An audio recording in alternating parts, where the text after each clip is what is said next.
चेतावनी, इस कहानी में 18+ सामग्री शामिल है। बच्चे इससे दूर रहें। चेतावनी, इस कहानी में 18+ सामग्री शामिल है। बच्चे इससे दूर रहें। Chapter 1, Tayung county bus station. एक 30 वर्षीय महिला बस स्टेशन के गेट पर खड़ी थी। उसकी मौजूदगी से कई लोग उसकी तरफ देखने लगे। वह लगभग 5 फुट 8 इंच लंबी थी। उसकी गोरी त्वचा और सुंदर चेहरा किसी परी की तरह लग रहा था। उसकी बॉडी कर्वी और आकर्षक थी और काले स्टॉकिंग्स में उसकी टांगें धूप में चमक रही थीं। उसका नाम अंजलि था और वह अपने पति के चचेरे भाई दर्श को लेने आई थी। वह बहुत बुरे मूड में थी। पहली बात, दर्श गांव से आ रहा था और गरीब होना एक बात थी, लेकिन उसने गांव के एक बदमाश को नाराज कर दिया था, जिसके कारण उसकी आंखों की रोशनी चली गई थी। दर्श शहर 2 कारणों से आ रहा था। पहला, गांव के बदमाश से बचने के लिए, और दूसरा, उसकी आंखों का इलाज करवाने के लिए। जब दर्श की आंखें खराब हुई थीं, तो अंजलि के पति ने उसे इलाज के लिए 50,000 रुपये दिए थे। अब वह उसे काउंटी में इलाज के लिए लेकर आ रहा था, जिससे अंजलि को बहुत चिढ़ हो रही थी। आखिरकार उनकी अपनी हालत भी अच्छी नहीं थी। वे अभी भी एक छोटे से पुराने घर में रह रहे थे। इस मुद्दे पर अंजलि और उसके पति दिनेश के बीच कई बार झगड़े हो चुके थे, लेकिन दिनेश का मानना था कि दर्श अभी युवा है और उसके पास एक बेहतर भविष्य हो सकता है। अगर उसकी आंखों का इलाज नहीं हुआ तो उसकी जिंदगी बर्बाद हो जाएगी। इसलिए वह दर्श को काउंटी लेकर आने पर अड़ा हुआ था। एक और बात यह थी कि अंजलि और दिनेश को शादी के कई साल बीत जाने के बाद भी कोई संतान नहीं हुई थी। दोनों के माता पिता के दबाव में उन्होंने हॉस्पिटल में चेकअप करवाया तो पता चला कि दिनेश को इनफर्टिलिटी की समस्या थी, जबकि अंजलि पूरी तरह स्वस्थ थी। दिनेश को अपनी इमेज की बहुत फिक्र थी, इसलिए अंजलि ने रिपोर्ट छुपा ली और उसे दिनेश को दिखाने की हिम्मत नहीं हुई। कल उसकी सबसे अच्छी दोस्त ने एक परफेक्ट सलाह दी थी, एक स्वस्थ आदमी ढूंढो और उससे प्रेग्नेंट हो जाओ। इस तरह तुम्हारा बच्चा हो जाएगा और दिनेश को कभी पता भी नहीं चलेगा। अंजलि इस आइडिया से प्रभावित हुई, लेकिन सवाल ये था कि सही आदमी कहाँ से ढूंढे। क्या वह सड़क पर किसी को भी चुन ले? नहीं, वह इतनी भी डिस्परेट नहीं थी। उसे एक बेहतरीन आदमी चाहिए था जो उसकी स्टैंडर्ड्स पर खरा उतरे। तभी अंजलि की नज़र एक युवक पर पड़ी जो सफ़ेद छड़ी पकड़े और चश्मा पहने बस स्टेशन से बाहर निकल रहा था। हालांकि उसने दर्श को पहले कभी नहीं देखा था, लेकिन उसकी छड़ी ने उसकी पहचान साफ कर दी। दर्श, अंजलि ने पूछा। भाभी जी, दर्श ने आवाज़ सुनकर उसकी तरफ मुड़ते हुए कहा। दर्श ने अंजलि की आवाज़ सुनकर रुक गया। अंधे होने के कारण वह अंजलि को देख नहीं सकता था, इसलिए उसे अपनी सुनने की क्षमता पर भरोसा करना पड़ा ताकि वह उसकी दिशा समझ सके। मैं यहाँ हूँ। अंजलि आगे बढ़ी और दर्श के सामने आकर खड़ी हो गई। शुरू में उसके भौहें तन गई थीं, क्योंकि वह इस अंधे चचेरे भाई से नाराज़ थी जो उनके लिए परेशानी लेकर आया था। लेकिन जब उसने दर्श का चेहरा देखा तो उसकी नाराज़गी तुरंत गायब हो गई। दर्श बहुत ही हैंडसम लग रहा था। वह लगभग 6 फुट लंबा था, उसका शरीर पतला था, लेकिन उसकी मौजूदगी में एक अजीब सी सुरक्षा का एहसास था। उसकी त्वचा गहरे रंग की थी, जो धूप में और भी चमक रही थी। उसके चेहरे के फीचर्स बहुत शार्प थे। उसकी भौहें गहरी और आंखें इतनी साफ थीं कि उन्हें एक बार देखकर भूलना मुश्किल था। उसके बाल साफ और टिडी थे और वह एक साधारण टी शर्ट और जीन्स पहने हुए था, जिससे वह बहुत ही साफ सुथरा और एनर्जेटिक लग रहा था। वह बिल्कुल एक हंक की तरह दिख रहा था और अगर थोड़ा सज धज कर लेता तो टीवी के सेलिब्रिटीज़ को भी पीछे छोड़ देता। दर्श को पहली बार देखते ही अंजलि के मन में एक डरावना ख्याल आया। क्यों न दर्श की मदद से वह एक बच्चा पैदा कर ले। हालांकि वह अंधा था, लेकिन यह समस्या आनुवांशिक नहीं थी। खांस खांस, अंजलि अपने ही ख्यालों से डर गई। अंजलि, क्या तुम्हारा दिमाग खराब हो गया है? दर्श उसके पति का चचेरा भाई था, वह ऐसा कैसे सोच सकती थी? भाभी जी, क्या हुआ? दर्श ने अंजलि की खांसी सुनकर चिंतित होते हुए पूछा। कुछ नहीं, बस लार गले में अटक गई थी। अंजलि ने दर्श को गौर से देखा। उसके हैंडसम चेहरे को देखकर उसे अपने पति दिनेश की रूखी त्वचा और साधारण लुक्स याद आ गए। उसे हैरानी हुई कि भाई होने के बावजूद उन दोनों के लुक्स में इतना फर्क क्यों था। दर्श ने चिंता जताई। भाभी जी, ध्यान रखना। तुम्हारी फिक्र के लिए शुक्रिया। दर्श, चलो मैं तुम्हें घर ले चलती हूँ। अंजलि ने देखा कि दर्श ने अपनी सफ़ेद छड़ी पकड़ रखी थी और उसने धीरे से उसकी बाँह पकड़ ली। दर्श, आगे सीढ़ियाँ हैं, भाभी तुम्हें सहारा देती हूँ। अंजलि के नर्म हाथों का स्पर्श पाते ही दर्श का शरीर तन गया। वह घबराकर बोला, भाभी जी, जरूरत नहीं, मैं खुद चल सकता हूँ। अंजलि ने जवाब दिया, तुम अभी टायुंग काउंटी आए हो और यहाँ की राहें नहीं जानते। मुझे तुम्हारी मदद करने दो। और फिर भाभी से इतनी शर्म क्यों? ये तो मेरा फ़र्ज़ है। ये सुनकर दर्श बहुत भावुक हो गया। उसने कहा, मेरे भाई ने हमेशा कहा है कि तुम न सिर्फ खूबसूरत हो, बल्कि तुम्हारा दिल भी बहुत अच्छा है। अब तुम मुझे मेरी आंखों के इलाज के लिए काउंटी लेकर आ रही हो। तुम जैसी भाभी मिलना मेरी किस्मत है। तुम्हारा भाई बकवास कर रहा है, मैं तो बस एक साधारण सी औरत हूँ, अंजलि ने मुस्कुराते हुए कहा। अंजलि ने मुस्कुराहट छुपाते हुए जवाब दिया। तभी दर्श का चेहरा गंभीर हो गया। उसने कहा, भाभी जी, हालांकि हम पहले कभी नहीं मिले, लेकिन मैंने अपनी आंखें खोने से पहले आपकी तस्वीर देखी थी, और आप उससे भी ज़्यादा खूबसूरत हैं जैसा भैया ने बताया था। ओह, फिर बताओ, मैं कितनी खूबसूरत हूँ? अंजलि के चेहरे पर छोटे छोटे डिम्पल्स आ गए और उसकी आंखों में उत्सुकता झलक रही थी। टार्यूम काउंटी जाते समय पड़ोस की एक आंटी ने दर्श को सलाह दी थी, जब तुम किसी और के घर में रह रहे हो तो मीठा बोलना और अपनी भाभी की तारीफ करना न भूलना। दर्श ने आंटी की बात याद रखी और तुरंत जवाब दिया, भाभी जी, आप एक परी की तरह लगती हैं। न सिर्फ आपका चेहरा खूबसूरत है, बल्कि आपकी बॉडी भी किसी मॉडल से कम नहीं है। गांव के लोग कहते हैं कि भैया ने पिछले जन्म में कोई बड़ा पुण्य किया होगा जो उन्हें आप जैसी पत्नी मिली। ही किसी भी औरत को तारीफ सुनना नापसंद नहीं होता, और अंजलि इतनी हंसी कि उसकी आंखें चांद की तरह घुमड़ गईं। हालांकि वह अंदर से खुश थी, फिर भी उसने कहा, तुम तो बहुत मीठा बोलते हो। मैं इतनी खूबसूरत कैसे हो सकती हूँ? टार्यूम काउंटी में मुझसे ज़्यादा खूबसूरत औरतें तो बहुत हैं। अंजलि ने कार का पैसेंजर दरवाज़ा खोला और दर्श को कार में बैठने में मदद की। फिर वह अपनी पतली कमर को घुमाते हुए ड्राइवर सीट पर बैठ गई। कितनी खुशबू! जैसे ही दर्श कार में बैठा, उसे एक अलग ही खुशबू महसूस हुई। ये वही खुशबू थी जो उसकी भाभी से आ रही थी। दर्श की तारीफ सिर्फ आंटी की सलाह के कारण नहीं थी, बल्कि वह सच्चे दिल से कह रहा था। असल में उसने अपने भैया की शादी में कॉलेज के कारण शामिल नहीं हो पाया था, लेकिन उसने अपनी भाभी की एक तस्वीर देखी थी। वह बेहद खूबसूरत थी, किसी सेलिब्रिटी से भी ज़्यादा। उस समय उसने मन ही मन ठान लिया था कि वह भविष्य में बहुत पैसा कमाएगा और अपनी भाभी जितनी खूबसूरत पत्नी से शादी करेगा। लेकिन अब अंधे होने के कारण वह खुद का पेट भरने में भी संघर्ष कर रहा था, पैसा कमाने की बात तो दूर की थी। कार में बैठने के बाद अंजलि ने दर्श के खूबसूरत चेहरे को देखा और मन ही मन सोचा, ये लड़का वाकई में बहुत हैंडसम है। अगर यह अंधा न होता तो न जाने कितनी लड़कियों के दिल जीत लेता। हालांकि वह शादीशुदा थी, फिर भी दर्श को देखकर उसके दिल में एक अजीब सी धड़कन महसूस हुई। दर्श, मैं तुम्हारी सीट बेल्ट लगा देती हूँ। याद रखना, कार में हमेशा सीट बेल्ट पहनना, अंजलि ने प्यार से कहा और दर्श के ऊपर झुककर उसकी सीट बेल्ट लगाने लगी। उसकी भरपूर छाती दर्श के सीने से लगातार रगड़ खा रही थी। इस तपती गर्मी में उनके कपड़े बहुत पतले थे। हालांकि दर्श देख नहीं सकता था, लेकिन वह अंजलि के शरीर की नरमी को महसूस कर सकता था, खासकर उसकी खुशबू जो उसकी नाक और मुंह में घुस रही थी। अचानक दर्श के अंदर एक आग सी लग गई और उसका पूरा शरीर तन गया। अरे, यह क्या है जो मुझे दबा रहा है? अंजलि ने अनजाने में पूछा और नीचे देखते ही उसकी आंखें चौंधिया गईं। उसने हैरानी से कहा, दर्श, तुमने अपनी सफ़ेद छड़ी अपनी पैंट के अंदर क्यों डाल रखी है?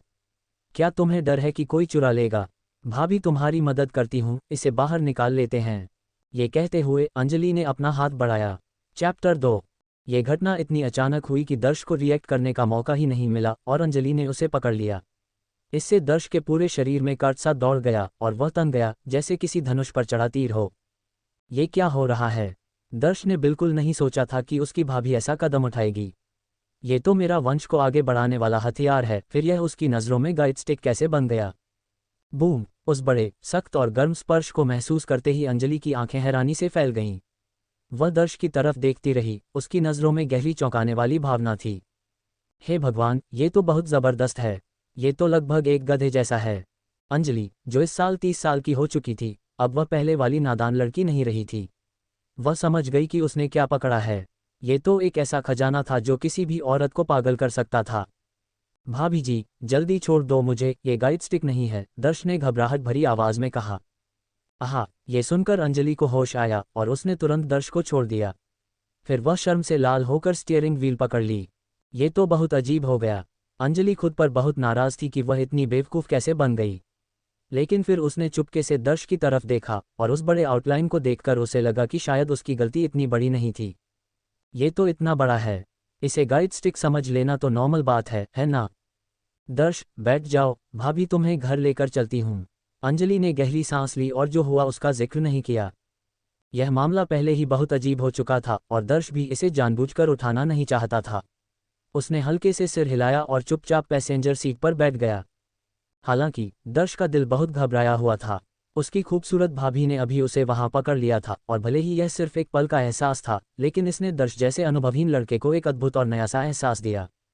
जबकि अंजलि ड्राइविंग पर ध्यान केंद्रित कर रही थी, उसकी नज़र कभी कभी दर्श की पैंट की तरफ जाती थी, उस जगह को देखती थी जो अभी भी शांत नहीं हुई थी। उसने मन ही मन सोचा कि जवानी क्या चीज़ होती है। साथ ही उसके दिल में एक उदासी की लहर उठी। बहुत से लोगों की नज़र में उसके पति के साथ बिताए साल खुशहाल थे, लेकिन सिर्फ वही जानती थी कि इसमें कितनी कड़वाहट छिपी हुई थी। दोनों तरफ के माता पिता का बच्चों के लिए दबाव तो एक बात थी, लेकिन उसे अपनी शादीशुदा जिंदगी में भी संतुष्टि नहीं मिल रही थी। उसका पति दिखने में ताकतवर और 1.8 मीटर से ज़्यादा लंबा था, लेकिन असल में वह नपुंसक था। हर बार जब वह उम्मीदों से भरी बिस्तर पर लेटती तो उसे सिर्फ 1 मिनट से भी कम का जवाब मिलता। 1 या 2 बार तो ठीक था, लेकिन समय के साथ अंदर की खालीपन ने उसके स्वभाव को बहुत चिड़चिड़ा बना दिया, जिससे वे हर छोटी छोटी बात पर झगड़ने लगे। इसके अलावा उसके पति को जवानी में हाथ से काम करने की आदत थी, जिसका उसके विकास पर असर पड़ा। वह अपने उम्र के लोगों से कम था और कभी भी संतुष्टि नहीं दे पाया। ये सोचकर अंजलि ने फिर से दर्श की पैंट पर उस डरावने आउटलाइन की तरफ देखा। उसकी नम आंखों में इच्छा झलक रही थी। अगर सब कुछ अंदर डाल दिया जाए तो कैसा लगेगा? अरे मैं क्या सोच रही हूँ अंजलि, ये तुम्हारे पति का चचेरा भाई है, भगवान के लिए। अगर कुछ हो गया तो यह नैतिकता और मर्यादा का उल्लंघन होगा। अगर किसी को पता चल गया तो तुम कभी सिर नहीं उठा पाओगी। भाभी जी, इस बार मेरी आंखों के इलाज के लिए आपको परेशान करने के लिए माफ़ी चाहता हूँ। चिंता मत करो, जब मेरी आंखें ठीक हो जाएंगी तो मैं पैसे कमाने का तरीका ढूंढ लूँगा। न सिर्फ पहले के 50,000 रुपये वापस करूँगा, बल्कि आप लोगों के लिए एक बड़ा घर भी लेकर आऊँगा। लंबी चुप्पी के बाद दर्श ने गंभीरता से कहा। हालांकि जैसे ही उसने बात खत्म की उसे पछतावा हुआ। ये सवाल छोड़ दो कि उसकी आंखें ठीक हो पाएंगी या नहीं। अगर हो भी गईं तो क्या उसमें इतनी क्षमता है कि वह अपने भाई और भाभी के लिए नया घर खरीद सके? लेकिन ये सोच दर्श की आंखें खराब होने से पहले भी थी। वह बचपन से ही अनाथ था, उसके दादा ने उसे पाला था और दादा के मरने के बाद वह बिना किसी सहारे का बच्चा बन गया। उसके चाचा, चचेरे भाई दिनेश और गांव वालों ने हमेशा उसे बड़ा करने में मदद की। बचपन से ही उसने ठान लिया था कि जब वह बड़ा होगा तो अपने बड़े भाई और दिनेश का ऋण चुकाएगा। दर्श, ज़्यादा मत सोचो, पहले अपनी आंखों का इलाज करवाओ। तुम्हारे भाई को उसका एक पुराना सहपाठी मिला है जो काउंटी में एक बहुत अच्छा डॉक्टर है। जब तुम्हारे भाई बिजनेस ट्रिप से वापस आएंगे तो वे तुम्हें इलाज के लिए ले जाएंगे, अंजलि ने कहा।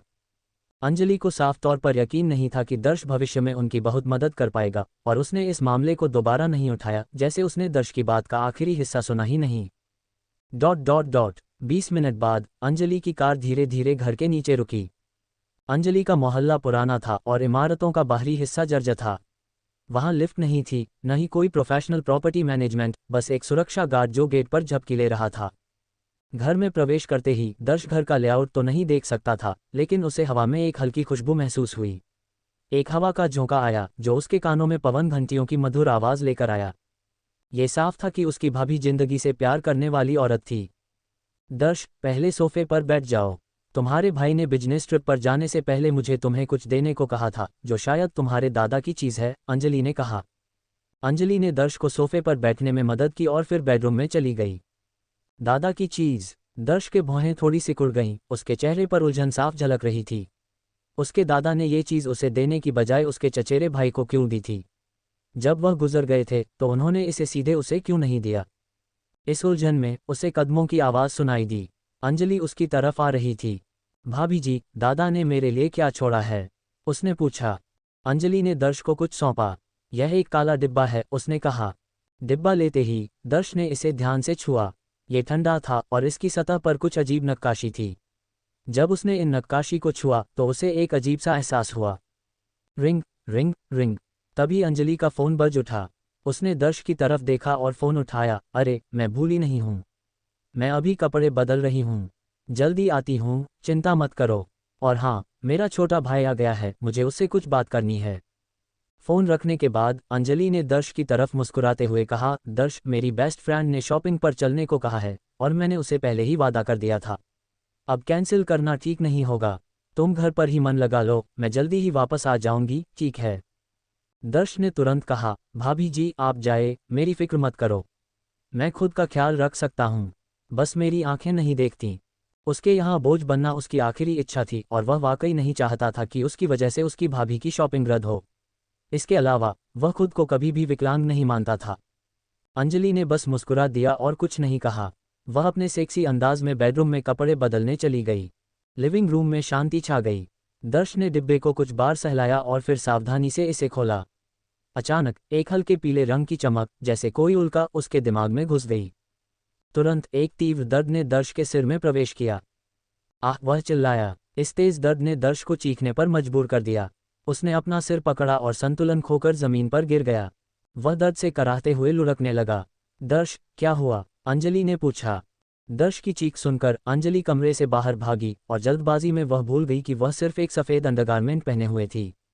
दर्श को जमीन पर लुढ़कते और काले डिब्बे को एक तरफ पड़ा देखकर अंजलि तेजी से उसके पास पहुंची और पूछा, दर्श, तुम्हें क्या हुआ है? दर्द ज्यादा देर तक नहीं रहा। 1 मिनट बाद जैसे ही दर्द कम हुआ, दर्श ने लुढ़कना बंद कर दिया और वहां लेटकर हौंफने लगा। लेकिन उसकी नज़रें अंजलि पर टिकी हुई थीं। अंजलि का गोरा, बर्फ जैसा नर्म शरीर उसकी सांसों के साथ लहराता हुआ उसकी आंखों के सामने था, जो एक अद्भुत प्रलोभन पेश कर रहा था। वह वाकई में देख सकता था, और इससे भी ज्यादा उसकी नज़र ठीक होने के बाद सबसे पहले जो चीज़ उसने देखी वह थी उसकी भाभी की छाती। चैप्टर 3। मैंने देखा। कई महीनों तक अंधे रहने के बाद अचानक उसकी आंखें बिना किसी वजह के ठीक हो गईं। दर्श का शरीर उत्तेजना से कांप रहा था, लेकिन जल्द ही उसे महसूस हुआ कि उसे उठाया जा रहा है, और अगले ही पल वह खुद को अंजलि की खुशबूदार गोद में पाया। उसका चेहरा उसके गोल, मुलायम और चिकने सीने से चिपका हुआ था। एक अनोखी, अविश्वसनीय खुशबू दर्श की नाक और मुंह में घुस गई। अचानक उसे अपने पेट के निचले हिस्से में एक तेज आग सी लगी और उसका दिमाग सुन्न हो गया। कितना बड़ा है! अपने सामने फैले सफ़ेद रंग को देखकर दर्श को इसे काटने का मन हुआ, लेकिन वह ऐसा करने की हिम्मत नहीं कर सका, बस इसे घूरता रहा। अरे बाप रे! अंजलि ने नीचे देखा और पाया कि दर्श उसकी छाती को घूर रहा है। उसके गाल तुरंत गुलाबी हो गए, मोहक और जीवंत, जैसे खिले हुए गुलाब, बेहद मनमोहक। उसने सहज रूप से कहा, दर्श, देखना बंद करो। भाभी जी, मैं नहीं देख रहा था। दर्श लगातार घूरता रहा, लेकिन उसके मुंह से इनकार ही निकल रहा था। घबराहट के बाद अंजलि को अचानक याद आया कि दर्श अंधा है। चाहे वह नंगी ही क्यों न हो, वह देख नहीं सकता। इस सोच के साथ अंजलि ने खुद को थोड़ा शांत किया और उसके दिल की शर्म थोड़ी कम हो गई। उसने पूछा, दर्श, अभी क्या हुआ? तुम अचानक जमीन पर क्यों गिर गए? मुझे भी नहीं पता क्या हुआ। मेरे सिर में अचानक बहुत दर्द हुआ, लेकिन अब मैं ठीक हूँ। दर्श ने अपने सूजे हुए कनपटी को छूने के लिए हाथ उठाया। विडंबना ये थी कि जैसे ही दर्श ने हाथ उठाया, अंजलि ने अपने शरीर को थोड़ा आगे बढ़ाया और दर्श का हाथ गलती से उसके उभरे हुए मुलायम सीने पर जा गिरा। अचानक अंजलि के पूरे शरीर में एक झंझनाहट सी दौड़ गई और उसने दर्श की तरफ हैरानी से देखा। उसने कभी नहीं सोचा था कि दर्श उसकी छाती को छू लेगा। अजीब स्थिति। दर्श ने महसूस किया कि उसका हाथ कुछ ऐसी चीज पर पड़ गया है जहां नहीं होना चाहिए था, और उसका दिल धड़क उठा, लेकिन उसने तुरंत प्रतिक्रिया दी और भ्रम का नाटक करते हुए कहा, भाभी जी, यह क्या है? ये तुम्हारी भाभी का सीना है। लेकिन अंजलि वाकई में इतनी शर्मिंदा थी कि वह सीधे कह नहीं सकती थी। वह नहीं चाहती थी कि दर्श को पता चले कि उसने क्या छुआ है, इसलिए उसने जल्दी से कहा, यह मैंने खरीदा हुआ नया हीटर है। क्या यह अच्छा नहीं लगता? ओह, भाभी जी ने जो हीटर खरीदा है वह वाकई में बड़ा है, बहुत मुलायम।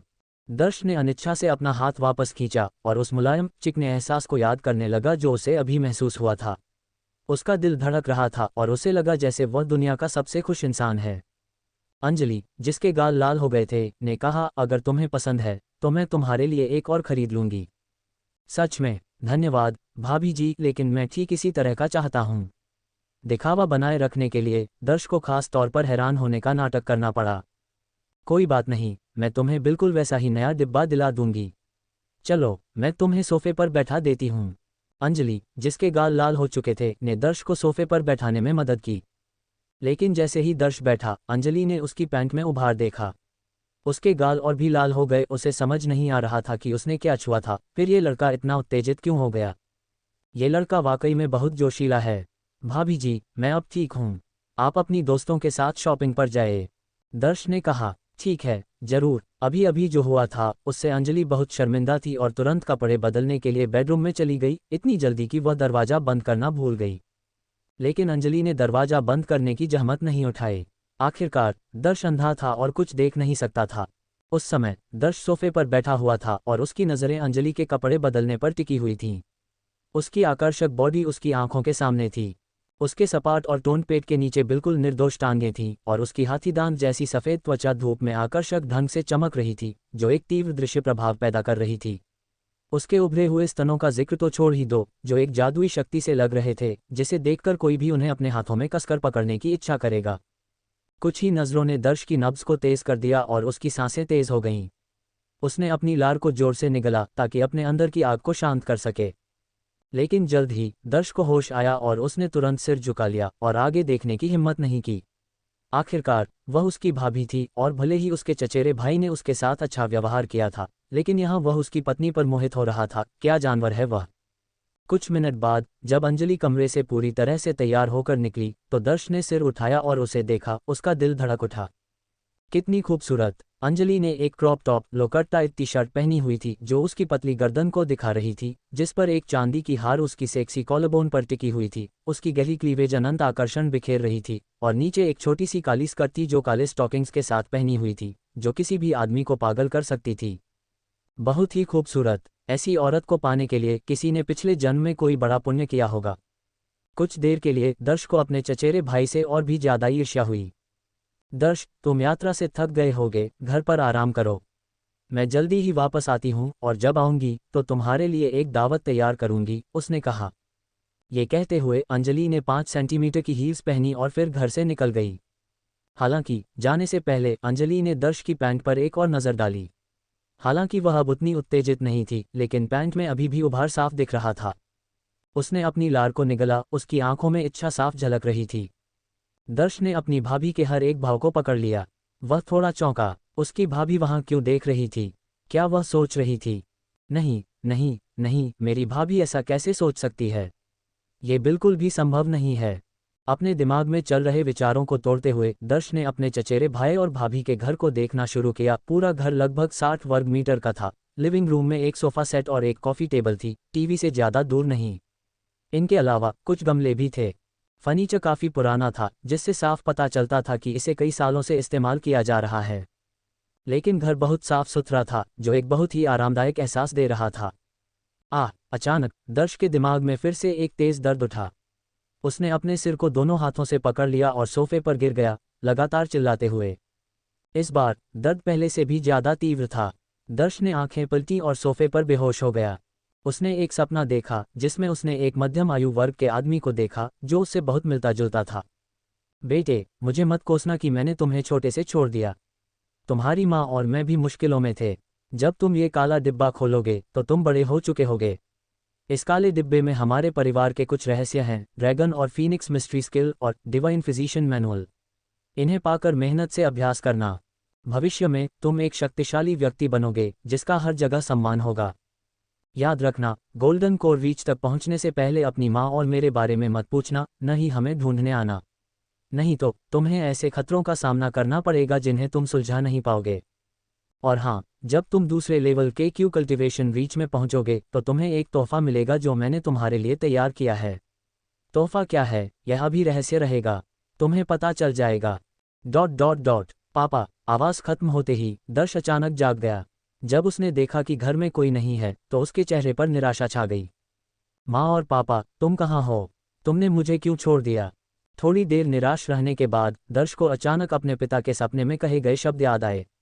उसने तुरंत आंखें बंद की और जैसे ही उसने अपने शरीर में बदलाव महसूस किए, उसके चेहरे पर उत्साह छा गया। उस समय उसके दिमाग में 2 किताबें दिखाई दीं। उनमें से एक डिवाइन फिजिशियन मैनुअल, एक मेडिकल बुक थी जिसमें बीमारियों का इलाज करने का ज्ञान था, जैसे सर्दी जुकाम से लेकर कैंसर तक, सभी का इलाज, एक अनमोल खजाना। ड्रैगन और फीनिक्स मिस्ट्री स्किल एक बहुत ही अजीब कल्टिवेशन तकनीक थी। इस तकनीक को सीखने वाले बहुत शक्तिशाली बन सकते थे, उड़ सकते थे और पहाड़ हिला सकते थे, एक बहुत ही ताकतवर व्यक्ति बन सकते थे।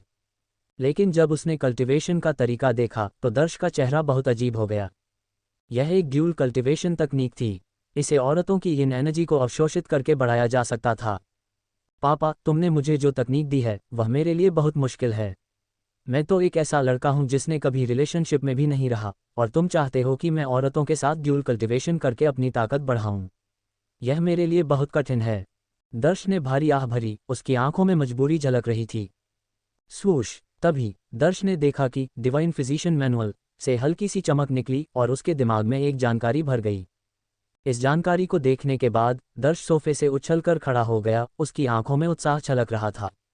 यिन यांग मसाज तकनीक, यह एक ऐसी मसाज तकनीक थी जो औरतों की बीमारियों का इलाज कर सकती थी, और इसके अलावा इसका एक अनोखा प्रभाव था। ये औरतों को जल्दी प्यार में पड़ने के लिए प्रेरित कर सकती थी और उन्हें उस तरह की चीज़ करने का आग्रह महसूस होता था। चूंकि अब मेरे पास इतनी जादुई मसाज तकनीक है, तो क्यों ना मैं मसाज की नौकरी ढूंढूं। न सिर्फ मैं पैसे कमा सकता हूं और कर्ज चुका सकता हूं, बल्कि अगर मुझे महिला क्लाइंट मिलती हैं तो मैं यिन यांग मसाज तकनीक का इस्तेमाल करके कुछ यिन एनर्जी भी अवशोषित कर सकता हूं। इस विचार के साथ दर्श की नज़र लिविंग रूम के कोने में रखे कंप्यूटर पर पड़ी। उसने तुरंत कंप्यूटर पर जाकर एक रिक्रूटमेंट वेबसाइट खोली और तायुंग काउंटी में मसाज से जुड़ी नौकरियों की तलाश शुरू की।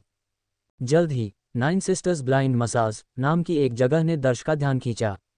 यह एक ऐसी मसाज पार्लर थी जो औरतों को खुशी देने में माहिर थी। औरतों को खुशी देना, दर्श को लगा कि यह मसाज पार्लर उसे बहुत सारी यिन एनर्जी दे सकती है। उसने तुरंत संपर्क नंबर ढूंढा और डायल किया। जल्द ही कॉल उठा ली गई और दूसरी तरफ से एक बहुत ही मधुर आवाज़ आई, हेलो, ये 9 सिस्टर्स ब्लाइंड मसाज है।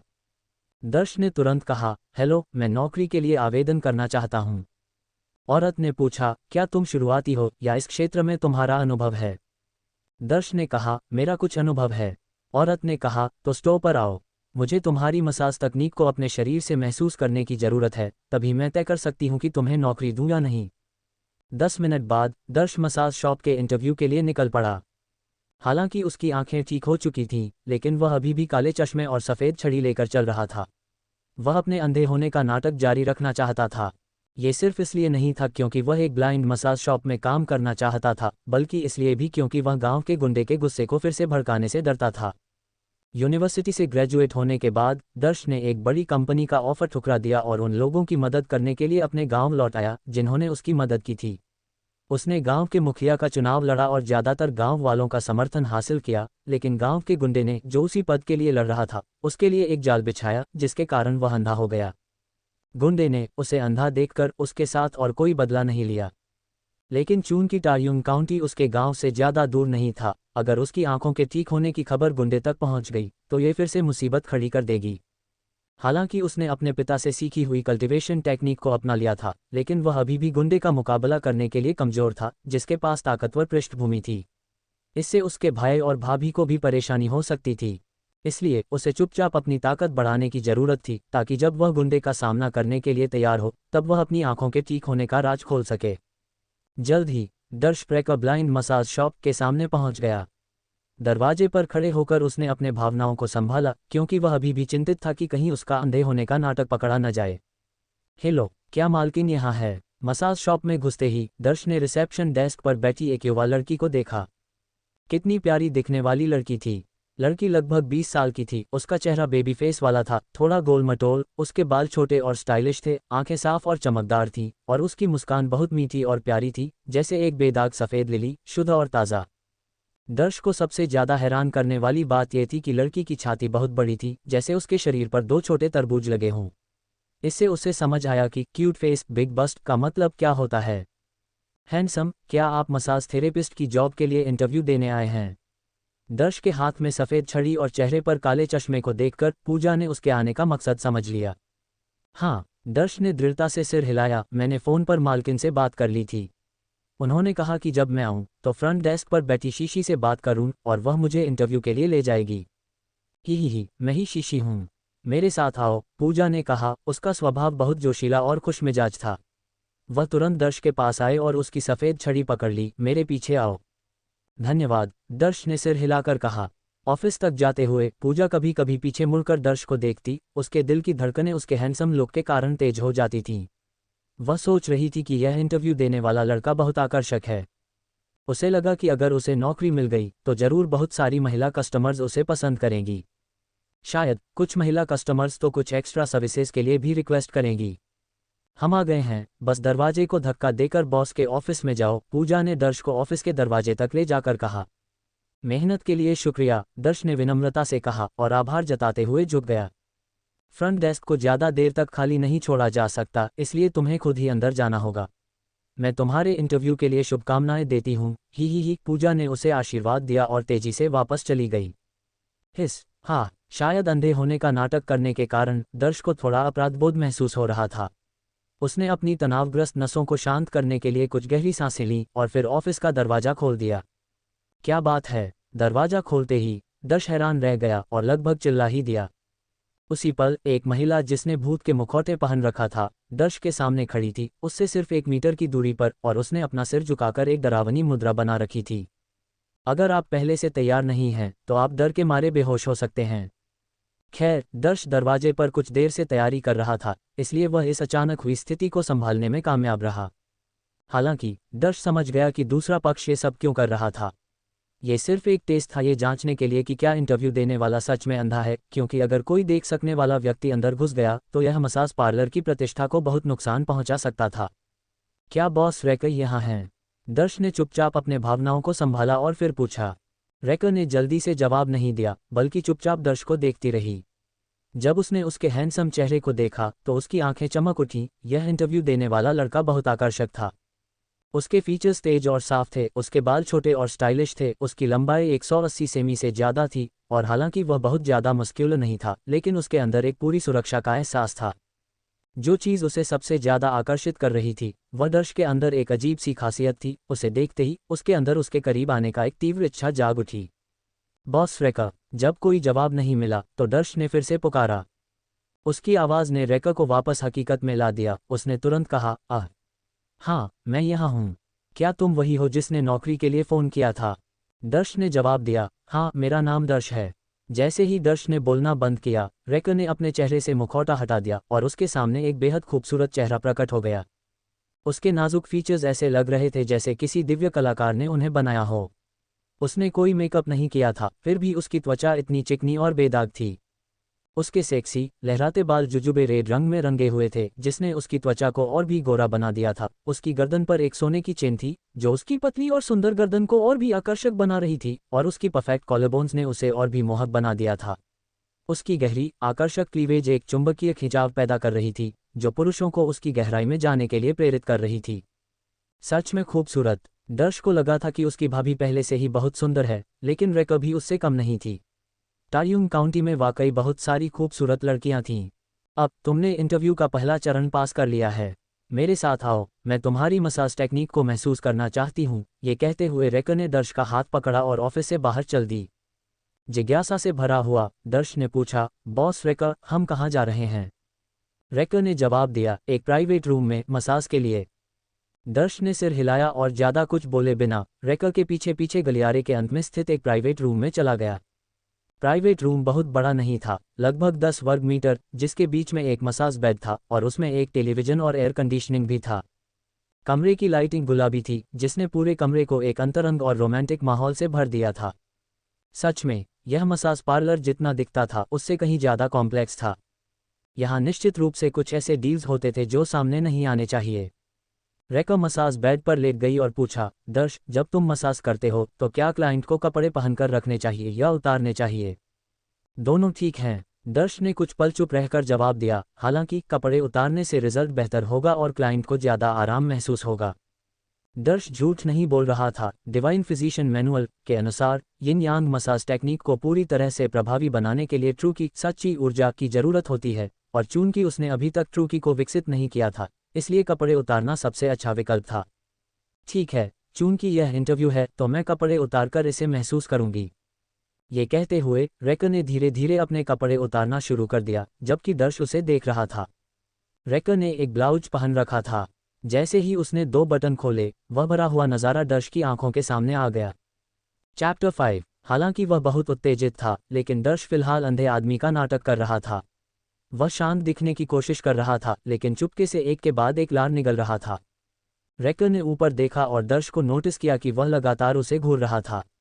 इससे उसे एक अजीब सा एहसास हुआ, जैसे कि दर्श की नज़रों के सामने उसकी हर चीज़ उजागर हो गई हो।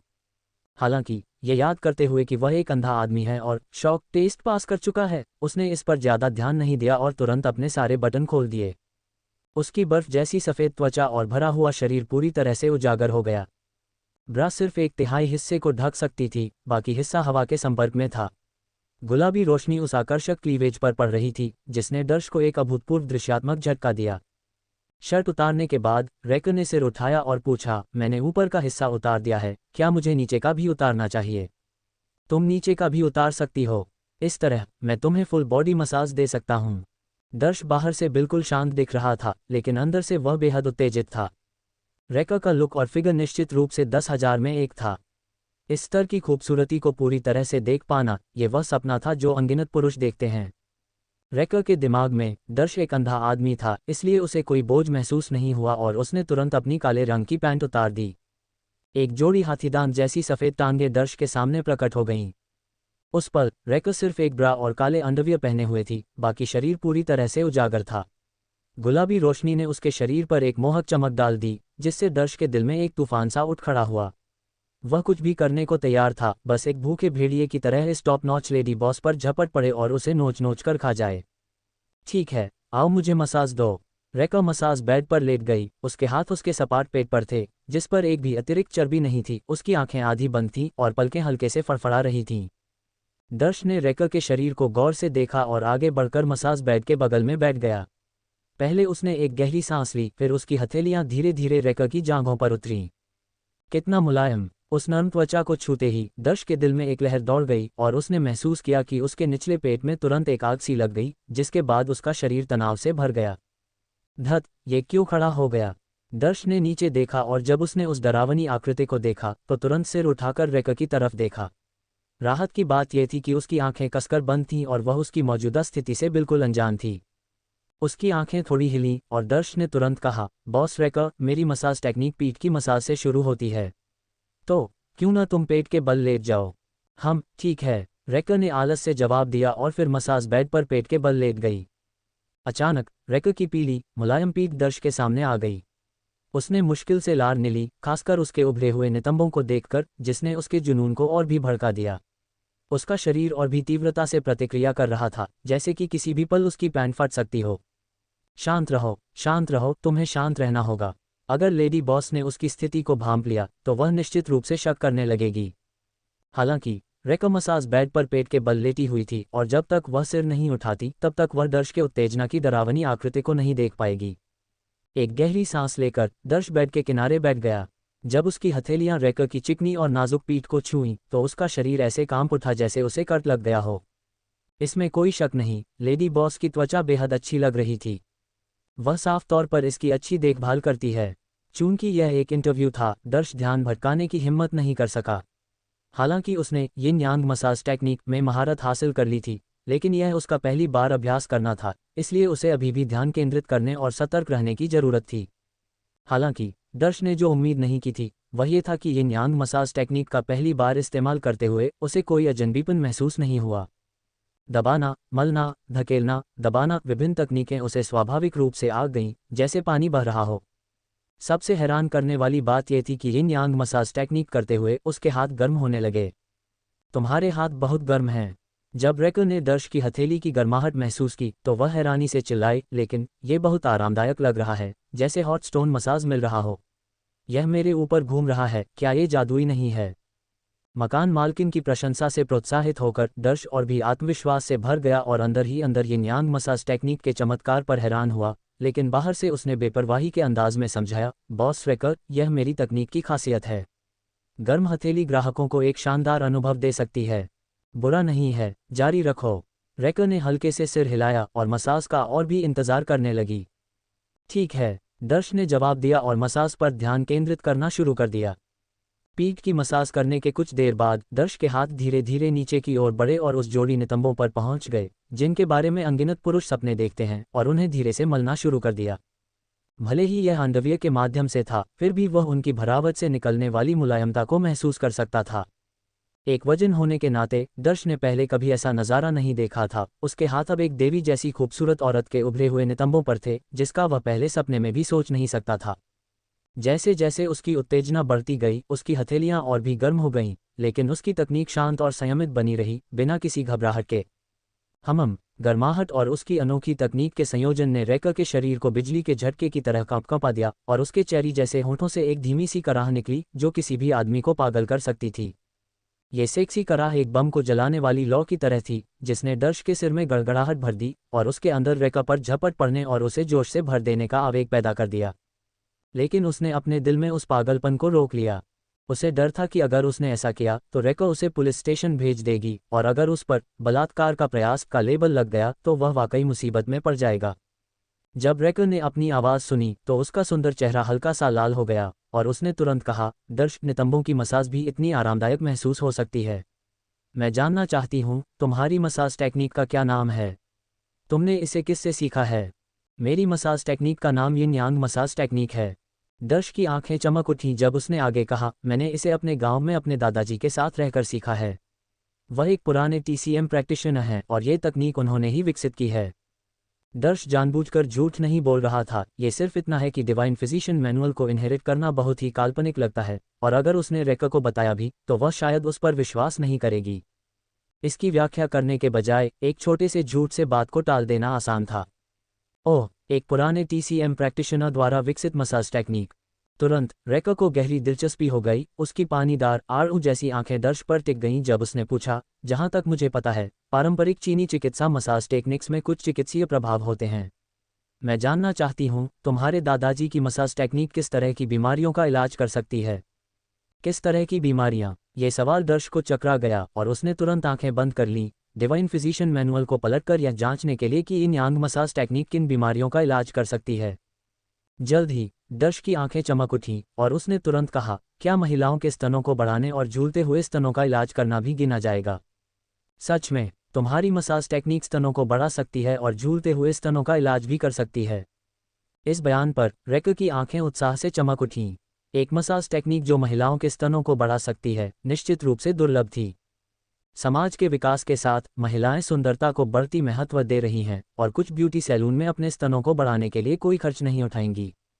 अगर उसके मसाज पार्लर में एक मसाज थेरेपिस्ट हो जो स्तनों को बढ़ा सके और झूलते हुए स्तनों का इलाज कर सके तो यह निश्चित रूप से अनगिनत महिला ग्राहकों को आकर्षित करेगा। बिल्कुल कर सकती है, दर्श ने आत्मविश्वास से कहा, डिवाइन फिजिशियन मैनुअल द्वारा प्रदान की गई जानकारी पर भरोसा करते हुए जो गलत नहीं हो सकती थी। मैंने हमेशा सोचा कि मेरे स्तन काफ़ी छोटे हैं, इसलिए मुझे मसाज दो और देखते हैं कि यह कितना प्रभावी है, रेका ने उत्साहित होकर कहा और बिना हिचकिचाहट के अपने ब्रा के बटन खोल दिए। पहले से तंग ब्रा तुरंत ढीली हो गई। 2 गोल और सफ़ेद स्तन दर्श की नज़रों के सामने आ गए।